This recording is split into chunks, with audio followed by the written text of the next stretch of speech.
بولیے 12 ربیع الاول کو ایمان ملا ہے، جسے پاکستان ملنے کی خوشی ہو اور ایمان ملنے کی خوشی نہ ہو تو پھر اس کی عقل پہ ماتم کیا جائے گا۔ ہم حضور کے غلام ہیں، ہم پاکستان کی خوشی بعد میں مناتے ہیں، صاحب قرآن کی خوشی پہلے مناتے ہیں۔ سبحان اللہ۔ اور ہم سرکار دو عالم صلی اللہ علیہ وآلہ وسلم کی غلامی کا دم بھرتے ہیں۔ آج بھی حضور کے غلاموں کو سختی کے ساتھ انہیں روکنے کی کوشش کی جاتی ہے، ان کا ناطقہ بند کرنے کی کوشش ہوتی ہے، جلوس روکے جاتے ہیں، دھماکے کیے جاتے ہیں۔ ابھی کوئٹہ اور مستونگ کے اندر کیا ان کا جرم تھا؟ کوئی جرم نہ تھا۔ وہ نعوذ باللہ کوئی ڈاکہ مارنے نہیں نکلے تھے، وہ کسی کی گھر چوری کرنے نہیں آئے تھے، وہ پاکستان کے دشمن نہیں تھے، ان کا کوئی اور جرم نہ تھا۔ وہ حضور کی محبت میں اپنے آقا کا میلاد منانے نکلے تھے۔ سبحان اللہ۔ وہ اس چوک میں جمع تھے، وہ سرکار کی نعتیں سن رہے تھے۔ کسی بدبخت نے وہاں خودکش حملہ کیا، 60 سے زیادہ عاشقان مصطفیٰ شہید ہو گئے، بدن کے چیتھڑے اڑ گئے، خون بہ گیا، جسم کٹ گیا، سر تن سے جدا ہوئے، کئی جنازے اٹھے۔ کیا ان کا جرم تھا سوائے اس کے کہ وہ حضور کا میلاد منانے کے لیے خوشی منا رہے تھے؟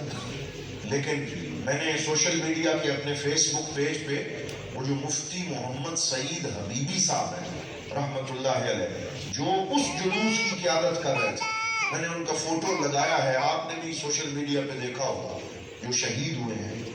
تو میں دوستوں سے کہہ رہا تھا کہ اس بندے کا چہرہ ہی میلاد کی حقانیت کی سب سے بڑی دلیل ہے۔ سبحان اللہ۔ کہ وہ شہید ہو گئے، خون بہ گیا، لیکن وہ جو مفتی محمد سعید صاحب ہیں ان کے چہرے پہ مرنے اور شہید ہونے کے بعد بھی مسکراہٹ ہے، سبحان اللہ۔ چہرہ چمک رہا ہے، روشن ہے، ماتھے سے نور کی لائٹیں نکل رہی ہیں۔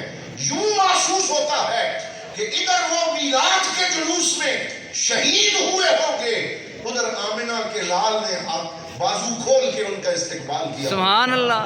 کہ یہ میرے میلاد کے لیے، مجھے جو ہے وہ میرے میلاد کی خوشی منانے کے لیے نکلا ہے۔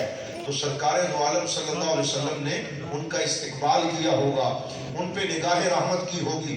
تو ہم یہ اعلان کرتے ہیں کہ حشر تک ڈالیں گے ہم، بولو حشر تک ڈالیں گے ہم پیدائش مولا کی دھوم، دم میں جب تک دم ہے ذکر ان کا سناتے جائیں گے، نعت خوانی موت بھی ہم سے چھڑا سکتی نہیں، حشر میں بھی مصطفیٰ کے گیت گاتے ہیں۔ سبحان اللہ۔ یہ ہمارا عزم ہے، یہ ہمیں اپنے پاک نبی صلی اللہ علیہ وسلم سے محبت ہے، جس کا اظہار ہر گلی کوچے میں ہوتا ہے، ہر بازار میں ہوتا ہے، ہر گھر میں ہوتا ہے۔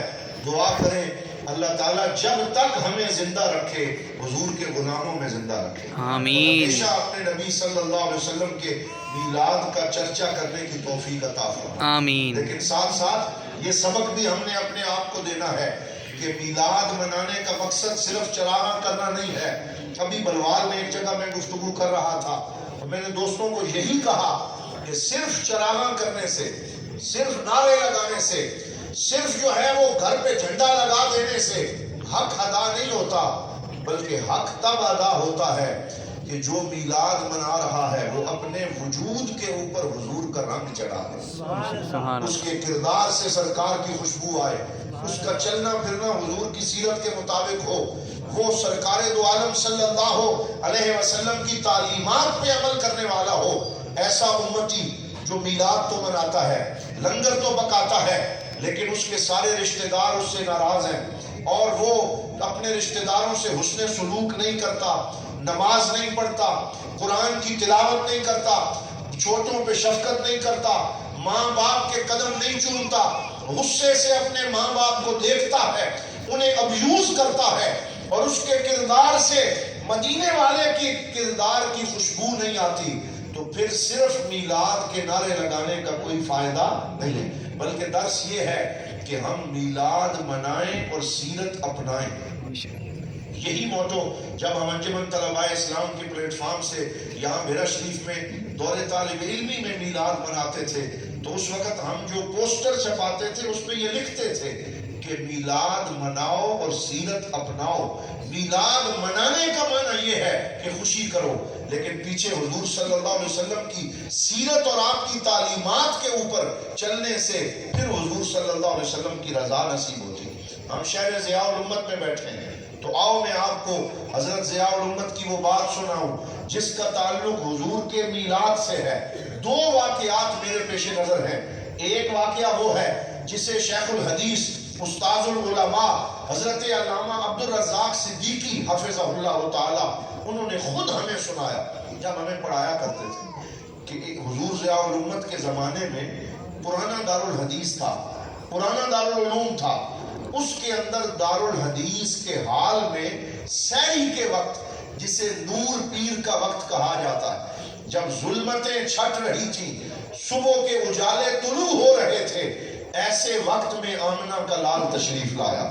جس سہانی گھڑی چمکا طیبہ کا چاند، اس دل افروز ساعت پہ لاکھوں سلام. تو حضور کی ولادت کے وقت وہاں پہ محفل نعت ہوتی، آج بھی ہوتی ہے. حضور ضیاء الامت اس کی صدارت فرماتے، نعت شریف پڑھی جاتی.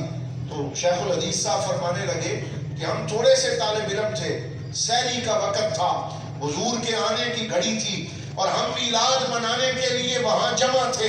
اور صبح 3:30 بجے کے وقت حضور ضیاء الامت ہاتھ باندھ کے مصلی پہ بیٹھے تھے کہ ایک طالب علم یہ نعت پڑھ رہا تھا جو اعلیٰ حضرت فاضل بریلوی رحمۃ اللہ تعالی علیہ کا کلام ہے، جو 4 زبانوں کے اندر ہے، اور جس کے اندر یہ شعر آتا ہے کہ انا فی آتشن و سخا کا اتم، اے گیسوئے پاک، اے ابر کرم، برسن ہارے رم جھم 2 بوند ادھر بھی گرا جا رہا. یہ کلام پڑھا جا رہا تھا اور حضور ضیاء الامت اچانک مصلی سے اٹھ کے کھڑے ہو گئے، مصلی خالی چھوڑ دیا، ہاتھ باندھ کے ادب سے حضور پہ درود پڑھنے لگے. پوری محفل پہ ایک کیفیت طاری ہو گئی. ہم نے بعد میں حضور ضیاء الامت سے پوچھا جناب یہ کھڑا ہونے کا مقصد کیا تھا، مصلی چھوڑنے کا مقصد کیا تھا؟ تو آپ نے اہل محبت میں سے کسی کو بتایا کہ جب صبح کا وقت تھا، میلاد کی گھڑیاں تھیں، نعت خوانی ہو رہی تھی، اعلیٰ حضرت کا کلام پڑھا جا رہا تھا، تو اچانک آمنہ کا لال خاتم النبیین مدینے کے تاجدار ہماری محفل میں تشریف لے آئے. سبحان اللہ. سرکار نے کرم نوازی فرمائی، حضور تشریف لائے، سرکار کی خوشبوؤں سے پوری محفل مہک اٹھی. تو ہم جس نبی کا کلمہ پڑھتے ہیں بولو وہ کل بھی زندہ تھے، وہ آج بھی زندہ ہیں، اور وہ اپنے غلاموں پہ نظر کرم فرماتے ہیں. دوسرا واقعہ یہ میاں محمد اسلم صاحب جو حضور ضیاء الامت کے خاص مرید تھے، ان کا تعلق سیالکوٹ سے تھا اور ابتدائی مریدین اور محبین میں شامل تھے. تو انہوں نے خود ہمیں سنایا، اب وہ وصال فرما گئے اور یہ میں آپ تک پہنچا رہا ہوں. فرمانے لگے ہم سیالکوٹ سے چلے گئے اور سیالکوٹ سے چل کے بھیرا پہنچے. کیوں کہ ہم اپنے پیر کے ساتھ مل کر دارالعلوم کے اندر حضور کی آمد کی خوشی منائیں گے، سرکار کی آمد کا چرچا کریں گے، خوشیوں کا اظہار کریں گے. ساری رات محفل میں بیٹھے رہے، صبح فجر پڑی، پھر حضور ضیاء الامت کے کمرے میں چلے گئے. میں آپ کو یہ بتانا چاہتا ہوں کہ ہم جس شہر میں رہتے ہیں یہ شہر ضیاء الامت ہے، اور کتنی بڑی ہستی اس شہر کے اندر آرام فرما ہے. ہمیں ان سے محبت بھی ہونی چاہیے، اور جیسے انہوں نے ضیاء النبی میں حضور کے عشق کو عام کیا ہے ہمیں اس سلسلے کو آگے بڑھانا چاہیے. وہ کہتے ہیں جب ہم بیٹھے تھے اور جلوس کی تیاری کر رہے تھے، 8 بجے جلوس نکلنا تھا، تو حضور ضیاء الامت نے سفید لباس سے بے تن فرمایا، اوپر دستار باندھی، پھر ایک بکسا کھولا اور اس میں سے سبز رنگ کا ایک کپڑا نکالا جو آپ اس دستار کے اوپر باندھا کرتے تھے. جو ہمارے پرانے بیرا کے رہنے والے ہیں جنہوں نے حضور ضیاء الامت کو دیکھا ہے وہ اس بات کی گواہی دیں گے کہ آپ 12 ربیع الاول کے دن پگڑی کے اوپر ایک سبز رومال باندھا کرتے تھے اور وہ بڑا خوبصورت لگتا. آپ نے بکسے سے سبز رومال نکالا، پورے کمرے میں خوشبو پھیل گئی اور آپ نے مسلسل رونا شروع کر دیا. آنکھوں سے آنسوؤں کی جھڑی لگ گئی، روتے رہے، ہچکی بند گئی. تو میاں صاحب اسلم صاحب کہتے ہیں ہم نے عرض کیا جناب ہم میلاد کی خوشی منانے آئے ہیں اور آپ خود بھی رو رہے ہیں، ہمیں بھی رلا رہے ہیں. آج رونے کا دن نہیں ہے، آج ہنسنے کا دن ہے، آج مسکرانے کا دن ہے. آج حضور کی آمد کا ڈنکا بجانے کا دن ہے، آج تو سرکار دو عالم صلی اللہ علیہ وسلم کا میلاد ہے، آپ کیوں رو رہے ہیں؟ تو کافی دیر دقت آمیز کیفیت رہی، پھر حضور ضیاء الامت نے یہ واقعہ سنایا کہ جب میں مصر میں پڑھتا تھا اور جامعہ الازہر کے ایک کمرے میں رہتا تھا، اور یہ 1949 کی بات ہے، تو اس وقت مصر میں 12 ربیع الاول کا دن آیا اور میں ساری رات اپنے کریم آقا پہ درود پڑھتا رہا، درود و سلام کے گجرے پیش کرتا رہا، پھر میری آنکھ لگ گئی، آنکھ لگی تو مقدر جاگ اٹھا اور مدینے کے تاجدار کی زیارت نصیب ہو گئی، سبحان اللہ۔ اور زیارت کس حال میں نصیب ہوئی؟ میں نے دیکھا کہ میرے پاک نبی، سارے مل کے کہہ دو صلی اللہ علیہ وآلہ وسلم، ایک گھوڑے پہ سوار ہیں اور آپ گرمی کے موسم میں تشریف لا رہے ہیں، اور آپ کی زلفوں کے درمیان مانگ نکلی ہوئی ہے، اور آپ کی زلفوں سے پسینہ مبارک کے قطرے ٹپک رہے ہیں، ماتھے پہ بھی پسینہ مبارک کے قطرے چمک رہے ہیں، اور میرے نبی کا چہرہ چمک رہا ہے۔ میں نے حضور کا دیدار کیا، گھوڑے پہ آپ کو آتے ہوئے دیکھا، ہاتھ باندھ کے کھڑا ہو گیا۔ جب میرے پاس میرے کریم آقا پہنچے تو میرے ہاتھ میں سبز رنگ کا ایک رومال تھا، میں نے اپنے کریم نبی کو پیش کیا، حضور نے وہ قبول فرمایا، اس سے اپنا پسینہ مبارک صاف کیا، اپنی زلفوں پہ پھیرا، پھر وہ رومال مجھے واپس کر دیا۔ فرماتے ہیں جب میری آنکھ کھلی تو میں حیران رہ گیا کہ پورا کمرہ میرے نبی کی خوشبوؤں سے مہک رہا تھا، اور وہ سبز رومال بھی میرے ہاتھوں میں موجود تھا۔ سبحان اللہ، اللہ اکبر، یا رسول اللہ، حق چاریا، یا علی۔ فرمایا وہ رومال میرے ہاتھ میں تھا، پورے کمرے میں خوشبو تھی، ایک عجیب کیفیت میرے اوپر طاری تھی، تو میں نے وہ سنبھال کے رکھ لیا۔ اب ہر سال جب 12 ربیع الاول کا دن آتا ہے تو میں محبت کا یہ ارمغان نکالتا ہوں، اسے اپنی دستار پہ باندھتا ہوں، پھر میلاد کے جلوس میں شریک ہوتا ہوں تاکہ میرے کریم آقا کی وہ یاد پھر سے تازہ ہو جائے، پھر سے حضور کی کرم نوازی جو ہے وہ مجھے یاد آ جائے۔ یہ ہے میرے آقا کی کرم نوازیاں۔